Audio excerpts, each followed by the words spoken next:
Olá, queridos amigos do canal Rosângela, serva do Senhor. Graças a Deus pelo início de mais uma semana.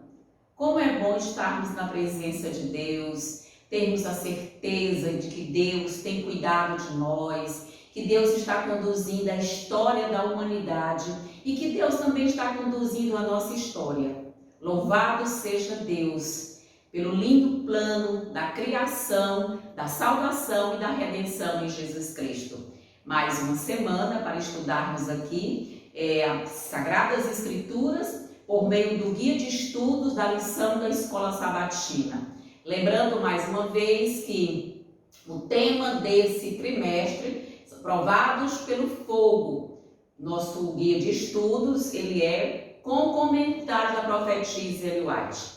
Esta semana o título é A Gaiola.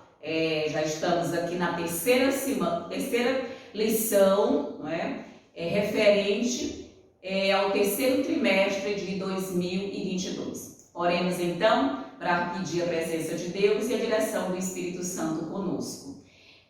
Bendito Deus e poderoso Pai, somos alegres e felizes porque o Senhor deixou essa carta maravilhosa, essa carta de amor, as Santas Escrituras, para que nós possamos cada dia estudar, para crescermos na graça e no conhecimento eterno de Jesus Cristo.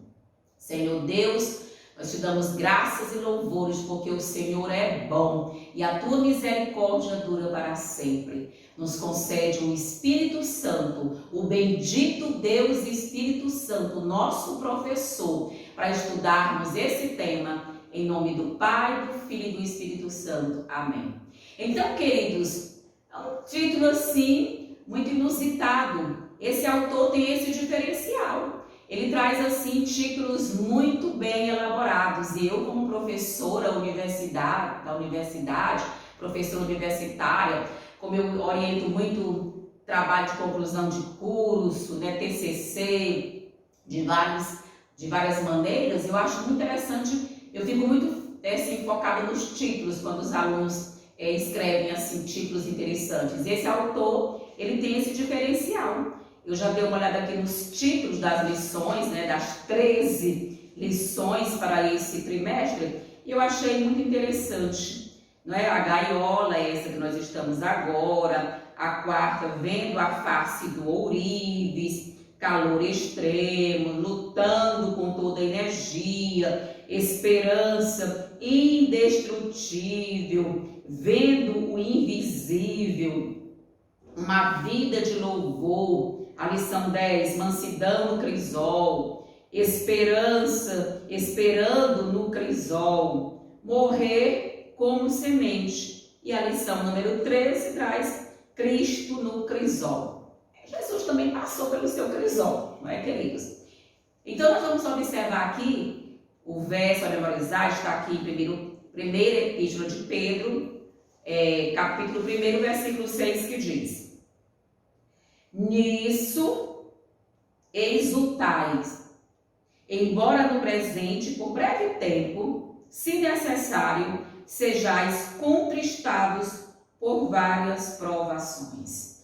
Queridos, se no presente século, se no presente momento, se no agora eu estou passando por dificuldades, se eu estou passando por provações, ou seja, várias provações, Deus está permitindo porque Ele tem algo melhor para mim, Ele tem algo maior.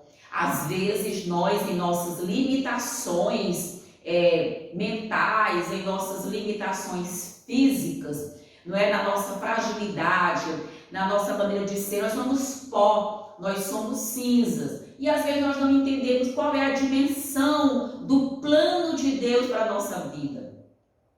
Mas, o que nós temos que compreender? Que às vezes essa gaiola que Deus nos permite entrar é para nosso crescimento. Aqui eu achei interessante essa história do articulista aqui, quando ele inicia aqui na parte de sábado, quando ele diz que o passarinho não aprende a cantar digamos assim, um cântico diferente Se ele tiver com a gaiola aberta, que ele vai se distrair olhando para outro espaço, para a natureza, para o dia a dia, para o sol, isso distrai a atenção do passarinho. Agora, você quer que ele aprenda um cântico bonito, você quer que ele tenha firmeza nesse cântico, é o quê? Cobre a gaiola toda com tecido preto, deixa ele nas trevas vários dias e bota para ele ouvir ali aquilo que você quer que ele aprenda. Queridos, ele fica um exímio cantor.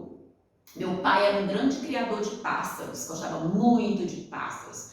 Canário belga, galo de Campina, papai tinha vários tipos de canários, vários tipos de pássaros.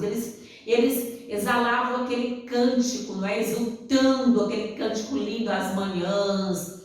Coisa mais linda é você ouvir um cântico de um pássaro. E um pássaro treinado como esse aqui, o cântico é mais bonito. Porque ele aprende sim, queridos, passando pela gaiola escura, ou seja, pelas trevas, ele aprende. Queridos, aqui na parte de domingo nós vamos compreender indo à terra prometida por um beco sem saída. Olha que título interessante. Achei esse título aqui fabuloso aqui na parte de domingo.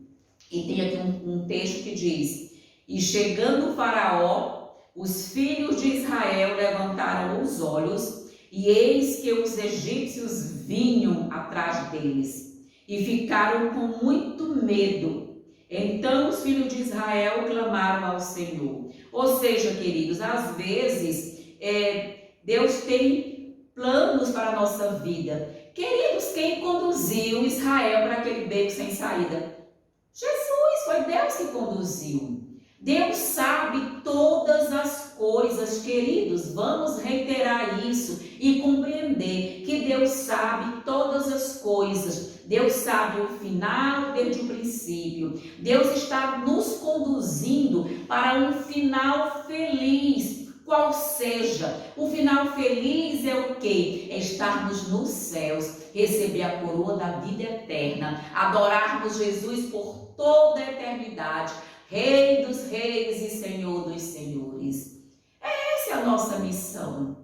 Quando Deus conduziu Israel por aquele beco sem saída para ir para a terra prometida, que eles estavam indo para Canaã, tinham outros caminhos mais pertos, mais curtos, mais fáceis. Mas Deus disse: não, eu vou conduzir o meu povo pelo deserto, pelo caminho mais longe. Porque se eles fossem pela terra dos filisteus, era bem mais perto, entre eles estavam no Egito até Canaã, era um caminho bem mais perto, bem mais curto. Mas Deus levou para o caminho mais longo, pelo caminho mais difícil, pelo deserto, pela aridez daquele solo, não é? Ou seja, pela secura daquele ambiente, daquele sol escaldante. Mas Deus proveu o quê? Ele proveu a coluna de nuvem durante o dia para os o quê? Para os manter embaixo da coluna, não é? De aquela nuvem grande, imensa, e aqueles quase 3 milhões de israelenses, e tinham também alguns ali egípcios naquele meio que acompanharam,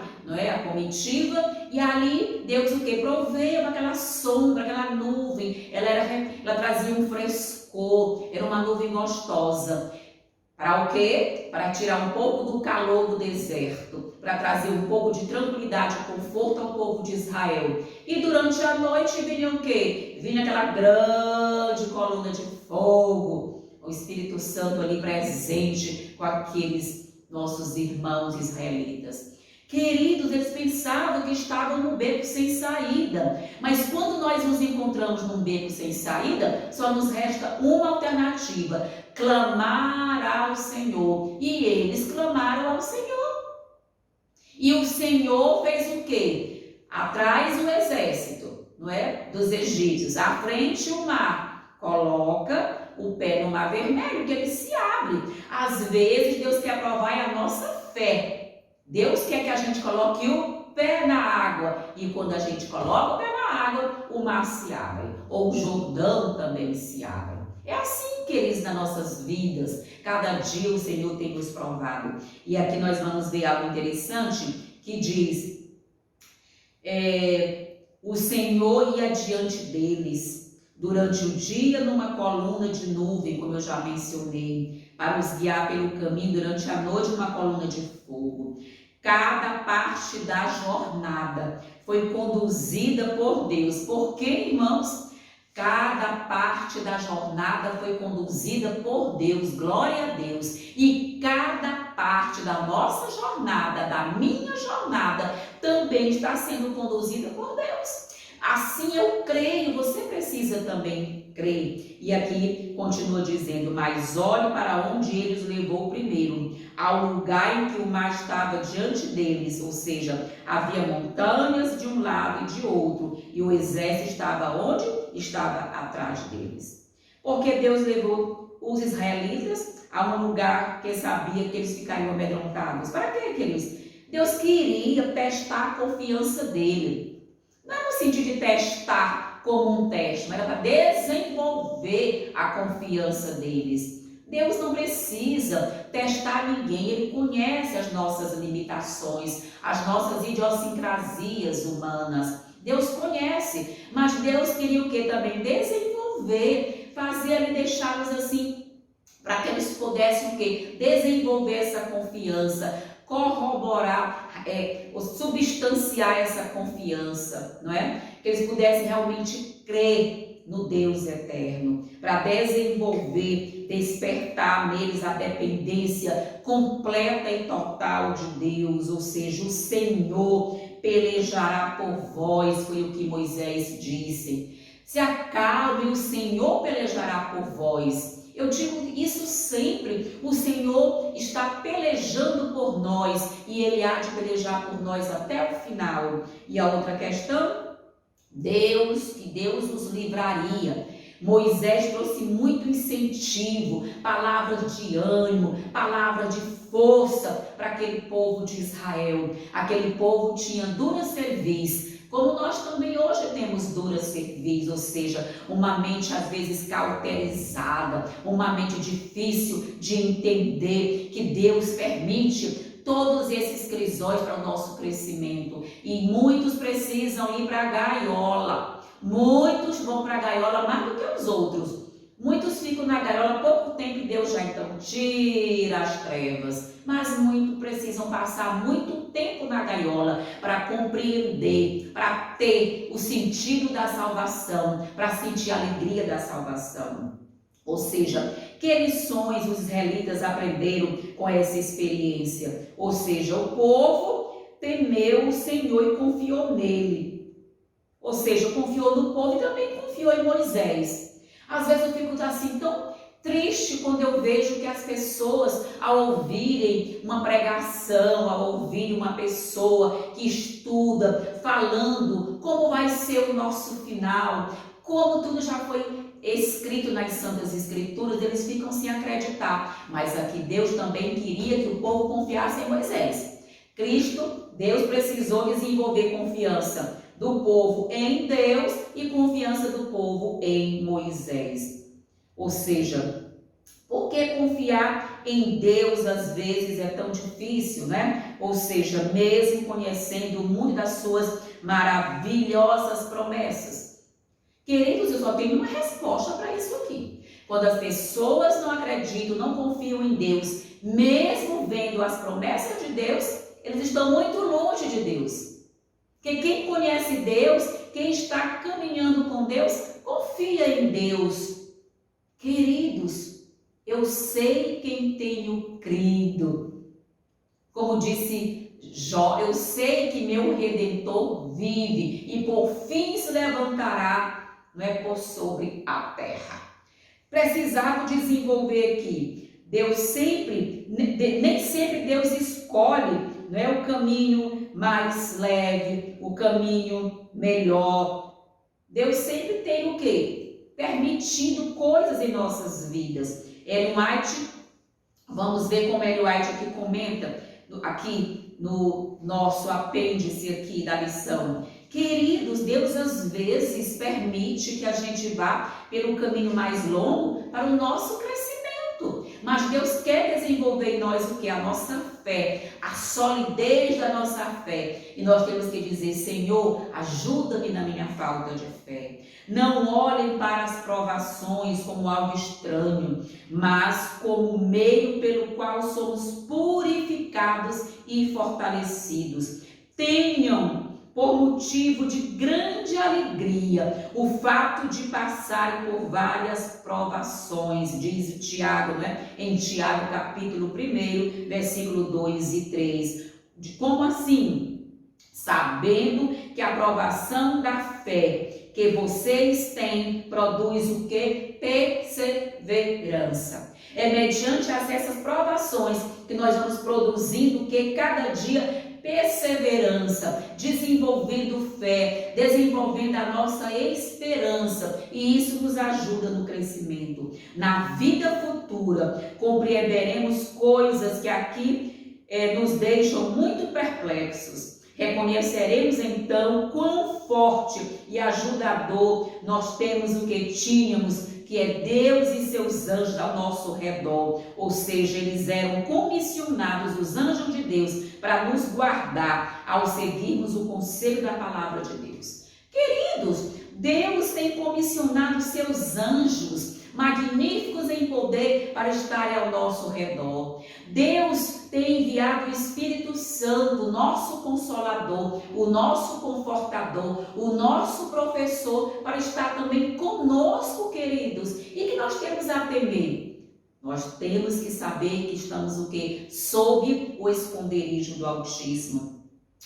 Tudo que é verdadeiro, tudo que é respeitável, tudo que é justo, tudo que é puro, tudo que é amável, tudo que é de boa fama, se alguma virtude há, se algum louvor existe, seja isso que ocupe o vosso pensamento. Filipenses 4:8, aqui diz a irmã White, que quando nós estamos o quê? Com os nossos pensamentos voltados para as coisas do alto, em passar mais tempo com Jesus, o que acontece em nossa vida? Esse crescimento. E isso exigirá oração fervorosa e incessante vigilância. Devemos ser auxiliados pela influência do permanente do Espírito Santo, que atrairá a mente para cima, a fim de que se habitue a ocupar-se com coisas o que? Puras e santas.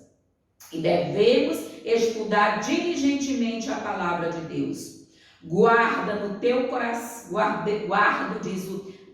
Davi disse, guarda no meu coração as tuas palavras, para não pecar contra ti. As pessoas querem passar mais tempo na televisão, assistindo séries, ouvindo músicas, coisas que não edificam. Vão ficar com a mente cheia de quê? Das bobagens, das besteiras desse mundo. E aí desenvolve o quê? Medo, desenvolve ansiedade, desenvolve depressão, desenvolve síndrome do pânico. Por quê? Porque não estão pensando nas coisas do alto e não estão atendendo aqui o conselho de Filipenses 4:8. Muitas vezes, durante o dia, eu recito Filipenses 4:8. Tudo que é puro, tudo que é bom, tudo que é nobre. Não é isso, queridos? Tudo que é de boa fama. É isso, seja isso. Tudo que vem do céu, seja isso que ocupe o meu pensamento, Jesus. Eu peço Jesus para ocupar o meu pensamento. E Ellen White aqui continua dizendo... Parecia que os filhos de Israel tinham um coração mau e incrédulo. Não estavam dispostos a suportar as dificuldades do deserto. Quando se deparavam com as adversidades, com os problemas, com as dificuldades do caminho, eles as consideravam impossibilidades. Sua confiança em Deus falhava e eles não viam diante de si coisa alguma senão a morte.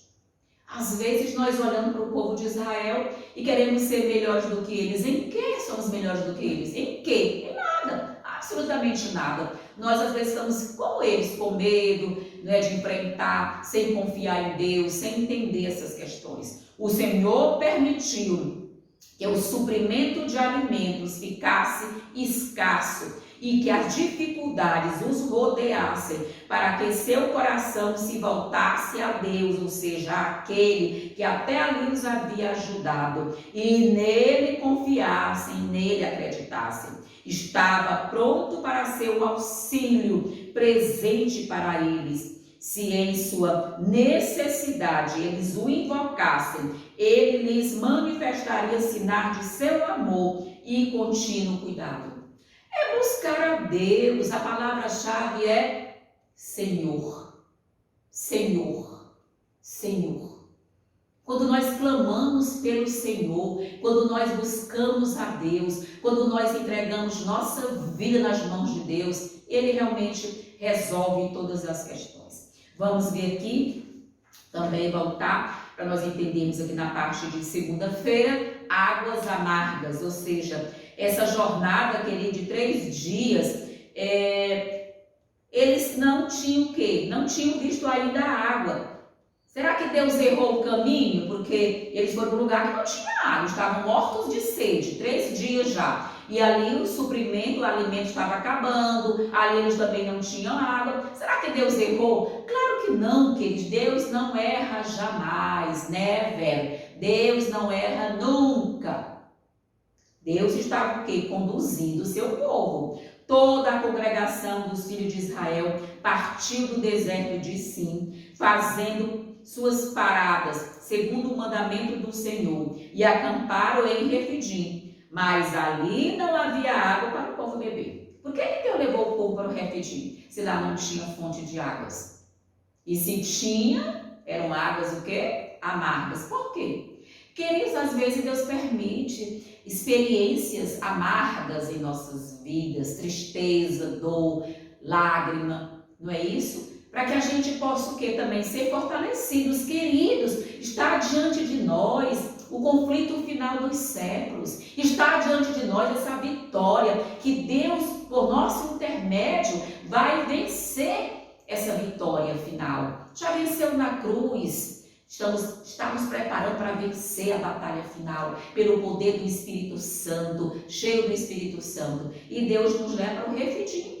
Nós muitas vezes passamos pelo vale do Refidim, ou seja, as dificuldades, as provações.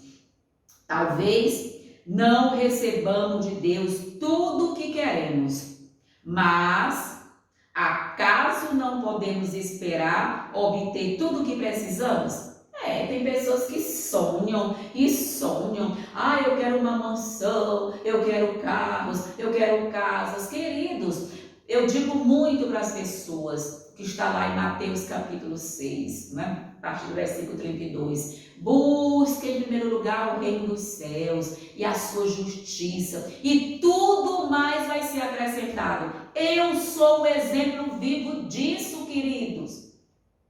Eu sou um exemplo vivo disso. Eu busco a Deus em primeiro lugar todos os dias da minha vida, todos os momentos da minha vida, e o Senhor vai acrescentando as coisas ao meu redor. E eu agradeço a Deus, eu louvo a Deus, eu bendigo a meu Deus. Obrigada, Senhor. Graças te dou, Senhor, porque o Senhor tem cuidado de mim enquanto o quê? Enquanto eu estou o quê? Trabalhando pelo Senhor. Eu tenho visto muito descaso na causa de Deus, na obra de Deus. Queridos, as pessoas não querem se envolver mais na obra de Deus. Eu fico só observando pessoas com talentos preciosíssimos, mas não querem cantar o hino na igreja, mas não querem se dispor, não é? Estar à disposição do Senhor. Queridos, eu lembro muito para essas pessoas, queridos, vocês hoje têm a oportunidade de usar os dons de vocês que Deus te deu na obra do Senhor, na casa de Deus e na causa de Deus. Mas muitos não querem empregar seus dons na casa de Deus. Vão fazer o quê? Vão me enterrar. Aí tem outros que empregam todos os seus dons na casa de Deus e Deus diz, toma daquele, dá para esse que já tem 10. O que pode se fazer? Eu tive uma experiência assim fiquei assim pensando como Deus trabalha. Eu estava numa cidade aqui do Piauí, aqui na cidade do Piauí, e eu disse assim, Senhor, à noite, Senhor, eu estou aqui nessa cidade, né? Hoje, amanhã é sábado, eu quero ir para uma igreja adventista aqui nessa cidade. Então, me preparei, amanhã cedinho vou me preparar, e o Senhor me leve para pregar numa igreja. Me leve para pregar numa igreja, que eu irei para pregar. E assim eu me arrumei cedinho e fui. Fazer o quê? Usar os dons que Deus me deu. Solidificar os dons que Deus me deu. Colocar meus dons à disposição da obra do meu Deus. Cheguei nessa igreja, já cheguei 15 para as 9. Na entrada eu disse para os anciãos que ali estavam, eu vim para pregar nessa igreja hoje. Glória a Deus, aqui o Senhor me trouxe e eu entrei para sentar ali e o ancião disse, já tem um pregador, disse, o Senhor vai trocar o pão. O Senhor vai trocar o pão. E ali eu entrei. Quando eu entrei ali, 15 para as 9, nada. Eu disse, meu Deus, cadê o serviço de cânticos, não é? Que eu fiquei sabendo lá iniciava às 9, a escola sabatina. E eu, meu Deus, cadê o serviço de cânticos? E nada, 5 para as 9, eu levantei. Eu disse, queridos, não vai ter serviço de cântico, que não existe nada melhor no sábado que você louvar a Deus, louvar, cantar, para que Deus sinta-se glorificado, honrado e magnificado, exaltado e honrado. Ah, mas é porque o pessoal feliz não chegou ainda. Não chegou, mas Jesus já chegou, pois eu vou me levantar e vou cantar. E digo mais para vocês, se não tiver a pessoa para dar boas-vindas, eu vou dar as boas-vindas. Se não tiver alguém para fazer oração, eu faço a oração. Eu passo a lição geral e ainda vou pregar. Se for preciso, louvado seja Deus. Aqui estou eu, preparada por Deus e pelo Espírito Santo para a obra na casa dele e na causa dele.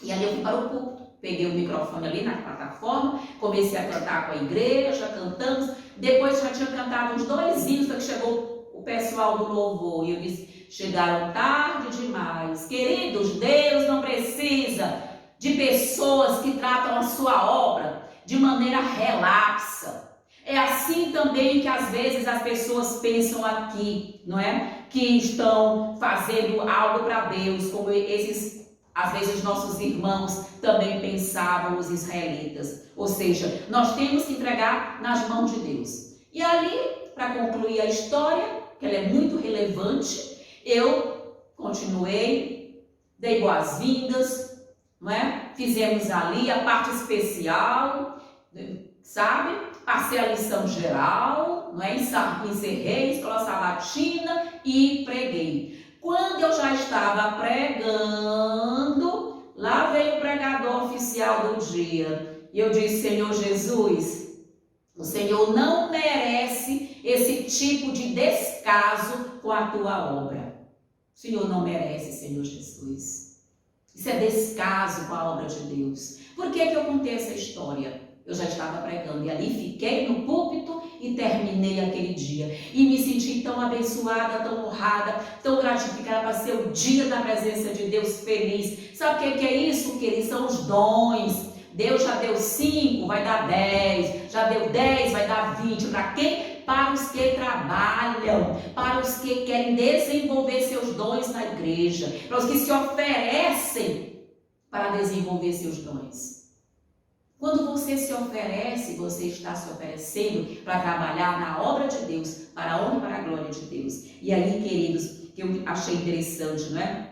Ou seja, não o que achamos que precisamos, mas o que de fato precisamos. Deus precisa nos mostrar, eu sei que nós precisamos trabalhar para Deus em todos os tempos, não é isso, queridos? E ali nós sabemos o que aconteceu, né, irmãos? Ou seja, o que Deus revelou Israelita sobre si mesmo em Mara e em Refidim. Quais são as lições que nós aprendemos daqui, queridos? Primeira é essa, né? Que Deus faz o quê? Deus sempre faz milagre, Deus fazia milagres. As pessoas não entendiam os milagres, não entendem os milagres, não querem participar das bênçãos de Deus. Deus é o Deus do impossível, queridos. Deus transforma a amargura de nossas vidas em bênçãos. Deus transformou aquelas águas amargas em águas o quê?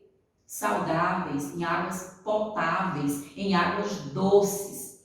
Deus quer transformar as amarguras da nossa vida em bênçãos. E se você põe a mão no arado para ajudar a casa de Deus, a causa de Deus, Senhor Jesus disse tão triste, olha, orai ao Senhor da seara, para que envie trabalhadores, porque a seara é imensa, imensa, grande, grande, mas são pouquinhos trabalhadores, e os que têm às vezes dentro não querem nem ajudar. Por isso é o quê? Que vivem tristes, amargurados, e quando você está ali, deve estar o que alegre. Senhor Jesus, estou aqui, eis-me aqui, envia-me a mim. Senhor Jesus, o que queres que eu faça? Olha o que Ellen White comenta aqui na parte de segunda-feira, que eu achei interessante. Ela vai dizer, por ordem divina, o povo de Israel foi levado a Refidim.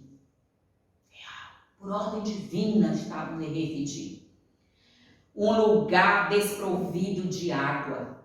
Queridos, quem é a água da vida? Você está lembrando que isso aqui tem uma relação? Quem disse, eu sou a água da vida, quem beber da água que eu lhe der jamais terá sede. Lembra lá da mulher samaritana lá no poço? Querido, é isso. Deus é a água da vida. Você quer alegria, tem que buscar a água da vida. Aquele que estava encoberto pela coluna de nuvem os estava guiando, e havia sido por sua ordem expressa que eles acamparam nesse lugar.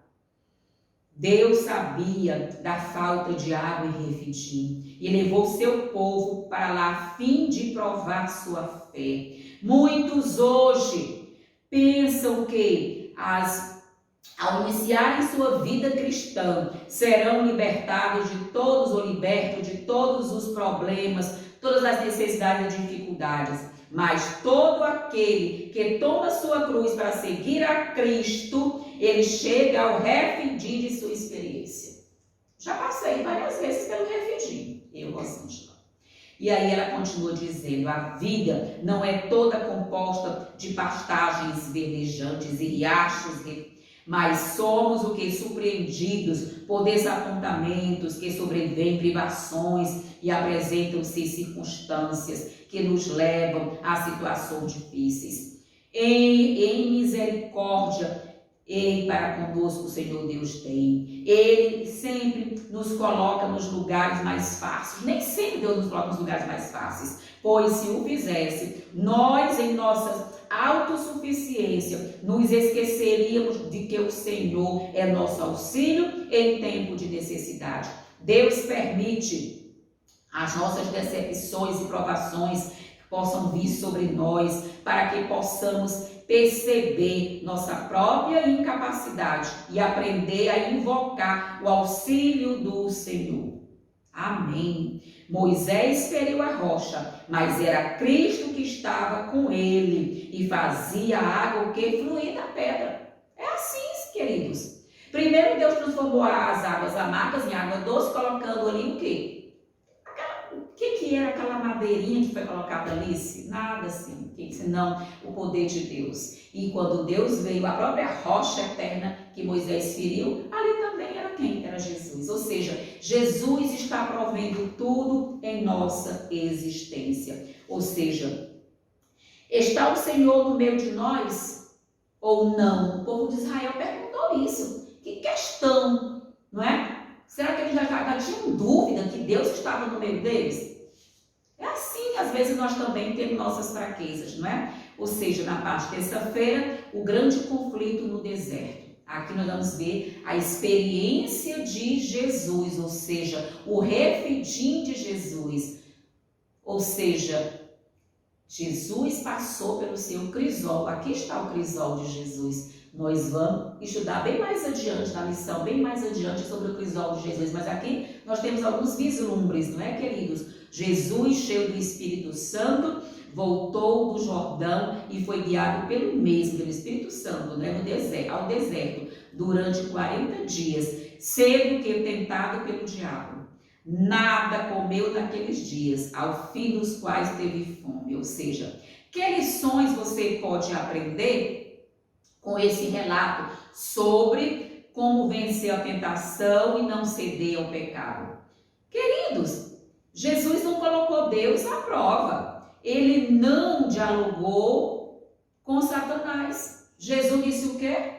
Está escrito, está escrito. Jesus sempre citou as Santas Escrituras. Ele não foi entreter conversa com Satanás. Ele não foi arrazoar com Satanás. Jesus diz para nós, vinde e arrazoemos. Mas não foi fazer isso com Satanás. Por quê? Porque Jesus, o quê? O tempo todo recitava as Santas Escrituras. Amém, aleluia. Tem você entesourado em sua mente as Santas Escrituras, porque você vai precisar recitar de cor as Santas Escrituras. Quando elas forem queimadas, vai ficar uma para contar a história no tempo do fim. E Deus está preparando o povo para que eles possam entesourar o que é as Santas Escrituras, como Jesus recitou. Jesus recitou ali de cor, está escrito, nem só de pão viverá o homem, mas de toda a palavra que procede da boca de Deus. Amém? Jesus não foi entreter discussões com o inimigo, queridos. Ou seja, à primeira vista parece que o Espírito Santo conduziu Jesus à tentação. Claro que não, queridos. Deus não tenta ninguém e nem leva ninguém à tentação. No entanto, Deus não nos tenta. Em vez disso, Deus nos leva a crisóis. O que causa o impacto, não é? Ao lermos Lucas 4, é que o Espírito pode nos levar a provas que nos deixam expostos às tentações de Satanás. Se Deus nos conduziu a um crisol e aquele crisol vai me deixar exposta à tentação de Satanás, e Deus o quê? Confia em mim. Deus precisa, então me dá força, manda poder, como enviou para Jó. Jó teve todo exposto ali às tentações do inimigo, mas sempre firme, porque que recebeu de Deus o poder, assim também está o que? Facultado a nós o mesmo poder. Frequentemente, quando nos encontramos em situação difícil, duvidamos de que tenhamos sido guiados pelo Espírito de Deus. No entanto, foi o Espírito que dirigiu Jesus ao deserto para ser tentado por Satanás. Quando Deus nos submete à prova, tem um plano a realizar para o nosso bem. Se Deus permite a prova, Ele já tem um plano. E o melhor, Ele já sabe o final da história, o final desse plano. Não é isso, queridos? Jesus não confiou presunçosamente nas promessas de Deus, indo sem que Ele fosse ordenado ao encontro da tentação. Sem o quê? Nem se entregou ao desânimo quando ele veio. Nós também não devemos agir assim. Eu não devo estar afrontando nada, eu não devo pular de um prédio para que Jesus, isso é tentar a Deus. O apóstolo Paulo também, quando foi picado com a serpente, ele falou, me pica aqui, serpente ou escorpião. Não, ele estava procurando os gravetos e picou ele. Mas Deus, o que? O livro é diferente. Se eu for para exibições, aqui tem um escorpião, aqui tem uma serpente, vou colocar a minha mão para ser picado. O que é isso? Isso é tentar o Senhor. E nós não devemos tentar o Senhor. Jesus se manteve firme no assim diz o Senhor. Só isso. Ele se manteve firme. Ou seja, às vezes no crisol somos queimados em vez de ser purificados. Por quê? Portanto, é reconfortante saber que quando caímos sob a tentação, podemos ter esperança, porque Jesus se manteve firme. Ou seja, será que Daniel pulou na cova dos leões? Ou ele foi jogado na cova dos leões? Daniel foi o quê? Jogado. Ele não pulou, ele não foi lá atrás. Os nossos 3 irmãos hebreus, Ananias, Misael e Azarias, foram se jogar na fornalha ardente? Não, queridos, eles foram jogados na fornalha ardente. Então, isso que não havia nenhum tipo de presunção aqui. Nós temos que confiar inteiramente em Deus. Vejamos aqui o que Ellen White comenta na parte de terça-feira sobre essa questão. Depois da queda da humanidade, Satanás declarou que os seres humanos se tinham provado incapazes. Olha a acusação dele aqui. Que os seres humanos se tinham tornado incapazes de guardar a lei de Deus e procurar o quê? E procurou arrastar consigo o universo nessa crença. O que eu tenho ouvido tanto é que é impossível guardar a lei de Deus, mas eu já sei que Jesus está me conduzindo dia a dia, agora, nesse momento, para que nós possamos receber poder do alto, graça do alto, para guardarmos a lei de Deus. Nós vamos sim guardar a lei de Deus, não pelos nossos méritos, não pelos nossos esforços, não pelas nossas forças, mas pelo poder de Deus que está sendo o quê? Todos os dias enviado para nós. Nós estamos o que? Cada dia, queridos, nós estamos recebendo o Espírito Santo e o Espírito Santo está gerando em nós, dia a dia, a natureza santa de Jesus. E Jesus vai olhar para esse planeta Terra, muito em breve vai ver o quê? Vai ver a sua imagem refletida nos seus filhos. Amém? E nós vamos sim guardar perfeitamente a lei de Deus. Quando, irmã Rosângela? Durante as últimas pragas, que será o momento mais difícil, Deus vai nos permitir. Vamos receber, vamos estar tão altos no poder de Deus, pelo seu poder em nossa vida, pela sua graça. E nós vamos passar por esse momento ilesos, guardando a lei de Deus. É aqui onde Deus vai chamar o diabo de mentiroso e vai usar a nossa vida, não pelos nossos méritos, que quem somos nós para ter mérito algum no reino dos céus, mas pelos méritos de Cristo, nós vamos estar o quê? Guardando a lei de Deus. Irmãos, esse é o clímax do conflito dos séculos. Que maneira? Satanás, você não guardou a lei porque se diz impossível? Olha os humanos guardando a minha lei, ou seja, refletindo o meu caráter, porque a lei de Deus é a expressa o quê? Revelação do seu caráter. Amém, queridos? Satanás tem acusado, e eu vejo muitos com blá, blá, blá, como papagaios, repetindo o que o diabo disse, que é impossível guardar a lei. Pois eu digo, não é impossível guardar a lei, porque o que é impossível ao homem é possível a Deus. E o nosso impossível se torna possível pelo poder de Deus. E nós estaremos sim guardando a lei de Deus, muito em breve, pelo poder do Espírito Santo de Deus.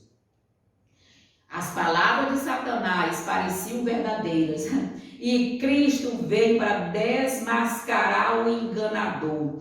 A majestade do céu empreendeu a causa do ser humano e com os mesmos recursos que o homem pode alcançar, resistiu às tentações de Satanás, como o ser humano tem que resistir a elas.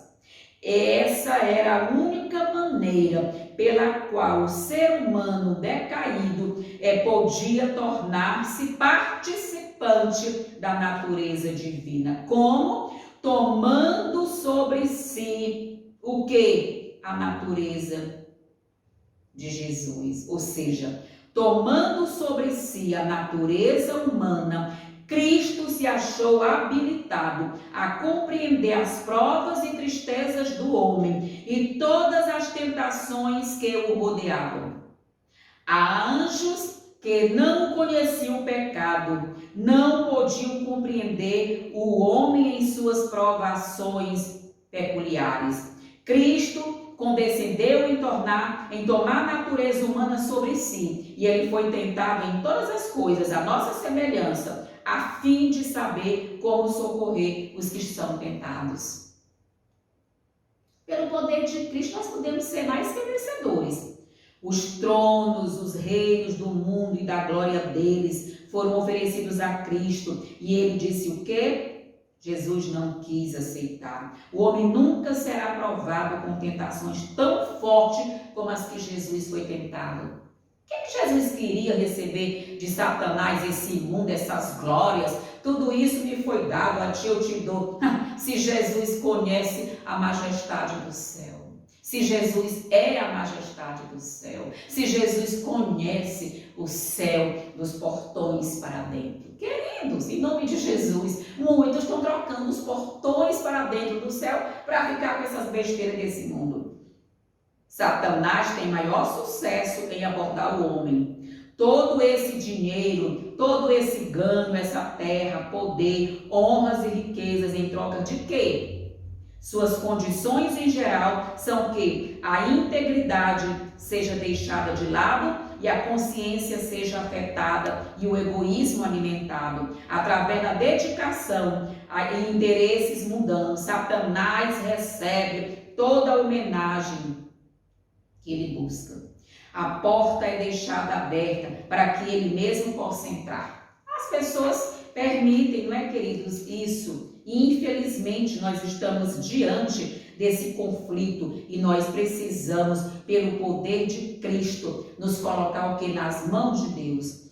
Quarta-feira, um legado que duradouro. Muitas pessoas têm um legado tão efêmero, tão passageiro, eles são como os meteoros, passa rapidamente. Eles são como o cometa Halley, que passa numa rapidez a cada 60, 80 anos, não é, queridos? Para quê? Por quê? Porque não existe alegria da salvação em seu coração. Eles não têm alegria de trabalhar para Deus. E ainda, às vezes, querem tirar aqueles que têm amor em trabalhar para Deus. Querem desarticular, mas Deus é maior. E aqui diz, leia Pedro 1, 6 e 7. O que o apóstolo disse? Pedro encorajou, queridos, os que sofrem provas e tribulações. Nós vimos que é o verso, não é? Para memorizar. Deus está, Pedro encoraja os cristãos, não se desanimem. Essas provações são momentâneas, são efêmeras, elas sim são passageiras. O Espírito Santo não é passageiro, o poder de Deus não é passageiro. A vida cristã deve ser o quê? Cheia do poder do Espírito Santo. Aqui o apóstolo está o quê? Reiterando o que? Força, coragem, ânimo aos cristãos. Pedro estava escrevendo para pessoas que enfrentavam dificuldades e muitas vezes eles se sentiam sozinhos. São pessoas sozinhas. Muitas vezes estão sozinhas. Por quê? É porque elas não querem receber o poder do alto. Queridos, o poder do alto é maravilhoso, é o poder do Espírito Santo de Deus. Ele escreveu aos estrangeiros dispersos, não é? Ou seja, eles estavam lá no ponto, não é?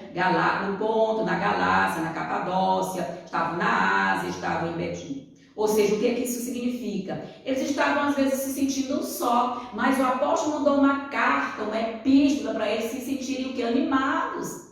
Isso é momentâneo, isso é passageiro, isso é efêmero, em comparação com as glórias eternas, em comparação com o quê? Com a eternidade de Deus. A eternidade de Deus eu não tenho nem como mensurar. Quando desde criança eu ouço essa alegoria na igreja, alguém perguntou, o que é a eternidade? Você tem como compreender a eternidade? E uma pessoa, em sua criatividade, escreveu que um passarinho veio à praia numa duna grande de areia. E a cada dia o passarinho vinha, bicava um grãozinho de areia e levava. Cada dia o passarinho vinha e bicava um grão de areia e levava. Imagina quanto tempo esse passarinho vai levar para realmente conduzir toda essa duna de areia. E aí a pessoa disse, quando acabar a areia é que a eternidade vai começar. Entende a dimensão de eternidade? É isso que Deus quer para nós. Mas muitos estão jogando a sua eternidade fora, a eternidade de Deus fora. Queridos, o inimigo já perdeu o céu. Ele não volta mais para o céu. O inimigo quer tirar o céu de nós, porque ele sabe que o céu em nossa vida é plausível, que o céu em nossa vida é possível. Nós estamos na caminhada cristã, indo em demanda a Canaã celestial. E o inimigo sabe que ele quer nos tirar do céu, porque de lá ele já caiu, jamais vai poder voltar. Mas ele quer tirar aqueles que ainda estão o quê? Caminhando na graça e no conhecimento eterno de Jesus Cristo. Ele nos odeia, porque a salvação está o quê? Facultada a nós. A porta do céu está aberta a nós. Aleluia, queridos. Que não percamos a eternidade. O céu é Jesus. O céu é a salvação. E a salvação é Jesus Cristo. E aqui, queridos, ele alegrou os seus amigos estrangeiros. Ele deu força, não é? Ele deu ânimo. estranho, eles estavam longe da família, estavam saudosos. Ser cristão naquela época era algo novo, ou seja, haviam poucos crentes e eles estavam espalhados por vários lugares em que eram a minoria. Muitas vezes eles eram o quê? Mal interpretados. Eles queriam ter realmente o quê? Buscar. E aqui tem a fé genuína, é o objetivo daqueles que perseveram em meio às provações. E nós estamos indo para onde? Nós estamos a caminho do conflito dos séculos. O maior embate entre o bem e o mal ainda está por vir. E Deus está nos preparando como o quê? Como soldados do seu exército, como guerreiro dos seus exércitos, como guerreiro das suas fileiras. E sabe o que ele White diz? Os lugares vagos nas fileiras serão preenchidos por todos que serão chamados na hora 10ª. Ou seja, Deus tem uma multidão que Ele vai trazer. Infelizmente, uma multidão vai sair, como folha de outono, como folhas ao vento. Vão deixar as fileiras de Deus, mas Deus vai repor. Deus vai trazer outras multidões para repor realmente as fileiras do Deus eterno. Ou seja, às vezes, que suprema segurança buscou Pedro dar a essas pessoas, qual foi, queridos? A salvação da alma, ou seja, a vida eterna, como eu já comentei. Muitos pensam só no dia a dia, no hoje, no agora. Vejamos aqui o que Ellen White comenta. Nós temos um legado duradouro que vai durar para sempre. A nossa história, Deus está escrevendo a nossa história. Deus está conduzindo a nossa história. Você está cheio de tristeza hoje? Fixe seus olhos no sol da justiça, que é Jesus Cristo. Não tente ajustar todas as dificuldades, mas volte seu rosto para a luz, para o trono de Deus. O que você vai ver? Você vai ver o quê? O arco-íris da aliança, a promessa viva de Deus em nossas vidas. Abaixo dele está o propiciatório, ou seja, Deus está mostrando a sua glória para cada um de nós. Fé é aquilo de que você precisa. Não deixe a fé vacilar. Combata o bom combate da fé e tome posse da vida eterna. Aleluia! Esse é o combate diário que nós temos que combater para tomar posse da vida eterna. Queridos, em nome de Jesus, será uma luta severa, mas lute a qualquer custo, pois as promessas de Deus são sim e amém em Cristo Jesus. Amém. Coloque sua mão na mão de Cristo. Há dificuldades, tudo bem, a ser superadas, mas anjos magníficos em poder, oh coisa linda, cooperarão com o povo de Deus. Olhe para Sião, abra caminho para a cidade. Abra um caminho, queridos. Olha que coisa linda.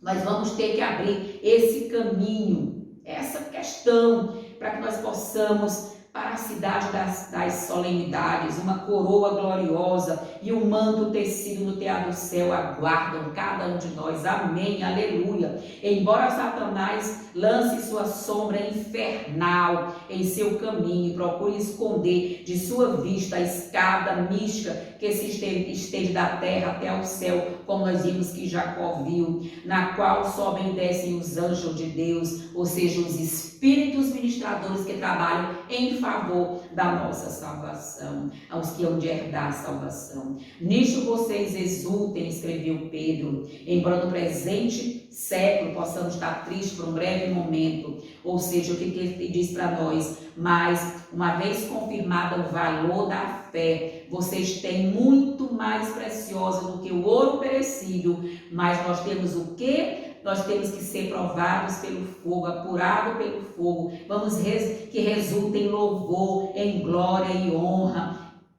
e glórias e louvores a Jesus. As palavras do apóstolo foram escritas com o objetivo de instruir os crentes de todas as épocas, e isso tem ressonância em nós. Não é só para aqueles estrangeiros que estavam ali em várias cidades na época do apóstolo Pedro. Essa carta também é enviada para nós, para nos animar. Concluindo aqui na parte de quinta-feira, nós vamos ver provação pelo fogo, ou seja, como é que nós somos provados realmente por esse fogo? Aqui tem essa história, né, que o articulista conta, e ele faz uma pergunta para nós. Como nós diríamos para essa pessoa? Que experiências você teve que poderia ajudá-lo? Que versos bíblicos você usaria? Ou seja, ele coloca aqui alguns textos, né, irmãos, que nos permite compreender. Ou seja, nós precisamos entender que diante das dificuldades, sabe o que nos resta?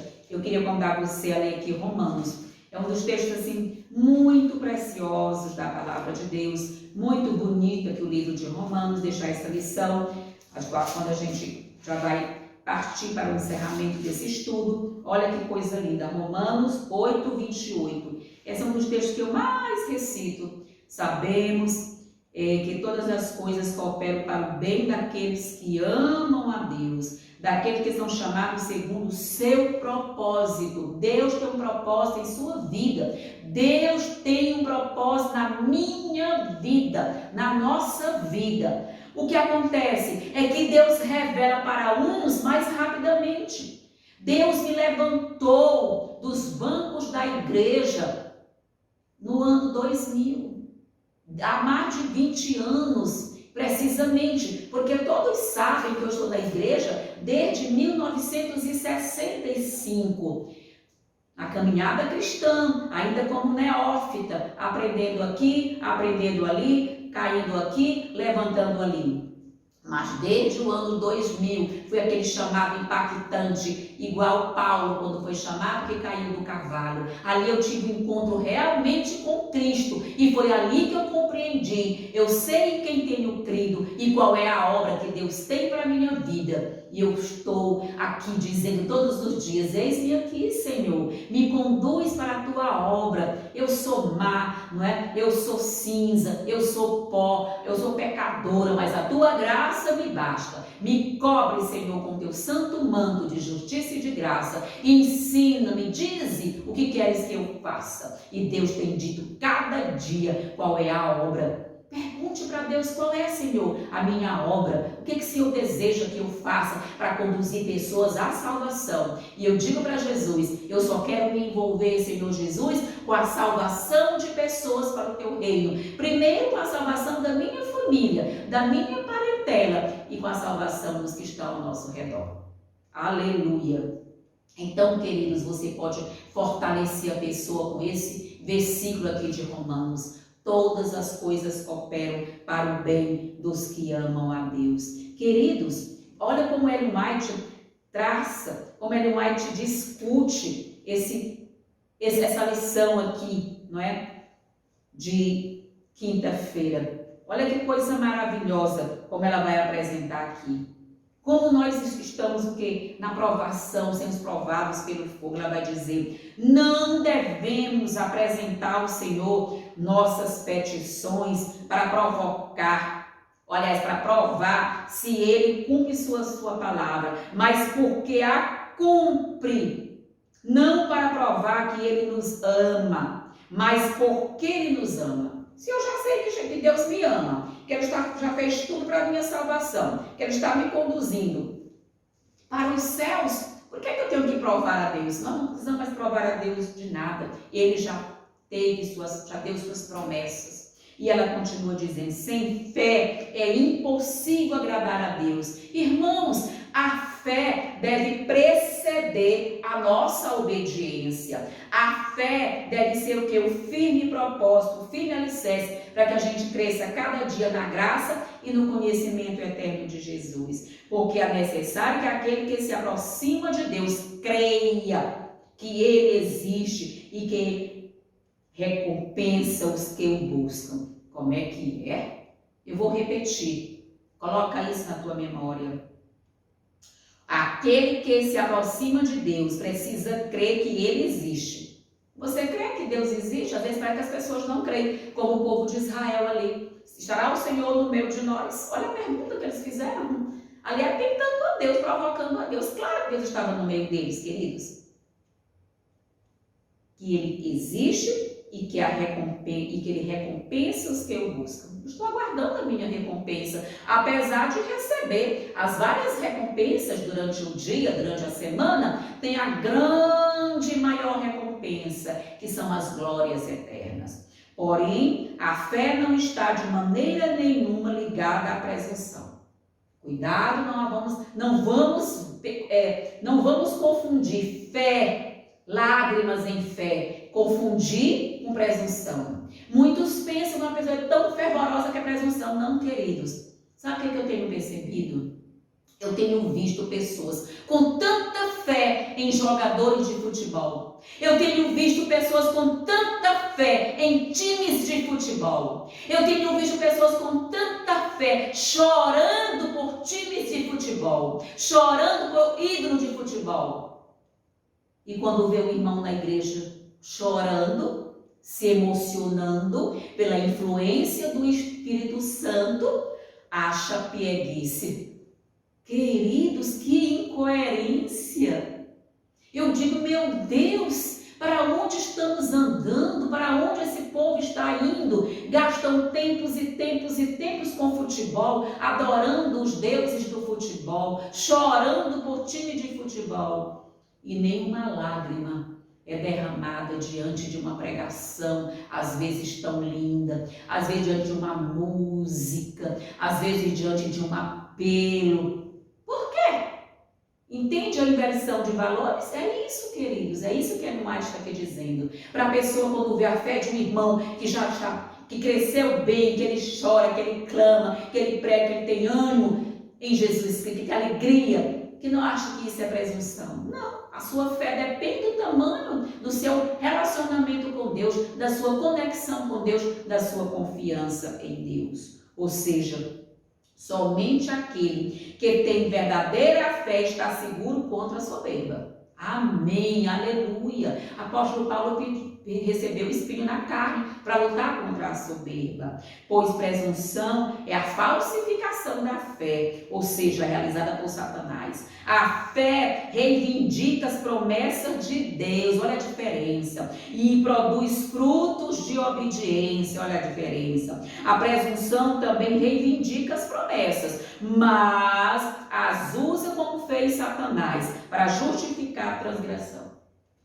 Isso já passou, não tem nada a ver. Eu tenho ouvido muito isso. Nada a ver. Eu digo, gente, olha esses hinos que vocês estão cantando dentro da igreja de Deus. Nada a ver. Isso é presunção. É não querer ouvir, não é? Os que já têm seus cabelos brancos, os que já têm uma larga estrada com Deus, uma larga experiência com Deus. É isso, queridos. Ou seja, a fé teria levado nossos primeiros pais a confiar no amor de Deus e a obedecer aos seus mandamentos. Aleluia! Nós estamos sendo conduzidos para obedecer aos mandamentos de Deus, principalmente agora, às vésperas da lei de Deus ser pisada. Dá para ser pisada 100% a lei de Deus, principalmente o sábado. A presunção os levou a transgredir sua lei, crendo que seu grande amor os salvaria das consequências, não é? Ou seja, de seu pecado. Reivindicar a aprovação do céu, queridos, sem cumprir as condições pelas quais a misericórdia é concedida. Queridos, é o quê? Não é fé. Só quer o quê? Só quer ir para o pódio. Só vir receber a coroa da vida. Cadê a luta? Cadê a obediência? Cadê o fruto do Espírito Santo? Onde estão as obras correspondentes? É isso, eles não querem ter as obras correspondentes. Queridos, a verdadeira fé se baseia nas promessas e providências de onde? Das Escrituras.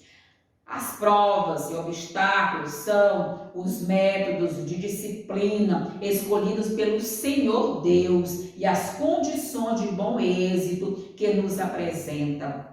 Ele que lê o coração dos seres humanos, ele conhece o caráter deles melhor do que eles mesmos. Amém, aleluia. Ele vê que alguns têm faculdades e sensibilidades que, se bem dirigidas, nos conduzem o quê? Aos pés de Cristo, à salvação eterna. O fato de sermos chamados a suportar a prova mostra que o Senhor Jesus vê algo precioso em nós e deseja o quê? Desenvolver nossas capacidades intelectuais, físicas, morais, espirituais. É isso, o Senhor quer desenvolver. Agora, por que que uns desenvolvem mais o talento do que os outros? Porque está usando. Aqueles que usam os seus talentos para a glória de Deus, Deus dá outros talentos. Amém. Aleluia. Aqui nós vamos ver, o Senhor permite que seus eleitos sejam postos na fornalha da aflição, para testar seu caráter e ver se podem ser o quê? Se eles podem realmente fazer parte, não é? Daqueles que vão andar, está o quê? Sendo moldados para a sua obra. Deus vai moldando as pessoas para a sua obra o tempo todo. Façam um trabalho que lhes está próximo. Façam-no ainda que esteja entre perigos e aflições no campo missionário. Mas não se queixem, eu lhes peço, da dificuldade e sacrifícios. Olhem para os valdenses. Vejam que planos delinearam para que a luz do Evangelho pudesse brilhar em mentes entenebrecidas. Não devemos trabalhar com a esperança de receber nossa recompensa nesta vida. Irmão, qual foi o quinhão dos valdenses? Morreram numa caverna queimados. Aquele povo trabalhou. Aquele povo passava a noite escrevendo porções da Bíblia em pedacinhos de papel. Depois costuravam em seus vestidos, em seus mandos, em seus casacos. Iam para a feira, para o mercado. Lá eles tiravam as porções da Bíblia e distribuíam para as pessoas. Numa época que a Bíblia não estava impressa ainda. E eles deram um lindo legado. Um legado duradouro dos valdenses. E, no entanto, o que aconteceu? Foram todos mortos na caverna. Colocaram todos para dentro, fecharam e atiraram fogo. E aí, não é aqui a nossa recompensa. A história dos valdenses ainda não terminou. A história dos valdenses está o quê? Sendo escrita ainda nos céus. E será o quê? Concluída lá. Quando chegarmos e abraçarmos os nossos queridos irmãos valdenses, como eles sofreram. Mas a história ainda não terminou. Ou seja, Ellen White diz isso aqui, não é, querido? Que ainda não terminou a vitória. A recompensa não é nesta vida, mas com nossos olhos firmemente fixos no prêmio que será dado no fim da carreira. É isso. Vamos ficar sempre de olho ali, pensando no prêmio. A glória do nosso Deus, trabalhar para o nosso Deus. Agora, são necessários homens e mulheres tão fiéis ao dever como a bússola o é ao polo. Homens e mulheres que trabalhem sem ter, não é? Sem ter o caminho nivelado e removido todo obstáculo. Amém? É assim que Deus quer. Que Deus abençoe você e sua família. Que nessa provação pelo fogo nós possamos compreender que a nossa história não é aqui. O nosso final feliz não é aqui. O final feliz é na glória, lá no reino eterno. Que o Senhor nos abençoe, que o Senhor nos guarde. Que o Senhor possa resplandecer o seu rosto sobre cada um de nós. Queridos, em nome de Jesus, se inscreve no meu canal. Participa, compartilha esse estudo da Bíblia. Jesus está para fechar a porta da graça. Logo vamos ver as coisas acontecer de maneira rápida. Envia esse estudo bíblico. Aqui é um estudo das Santas Escrituras, para que as pessoas possam aceitar Jesus como seu Salvador pessoal. Que Deus nos abençoe e nos guarde hoje e sempre. Amém. Amém.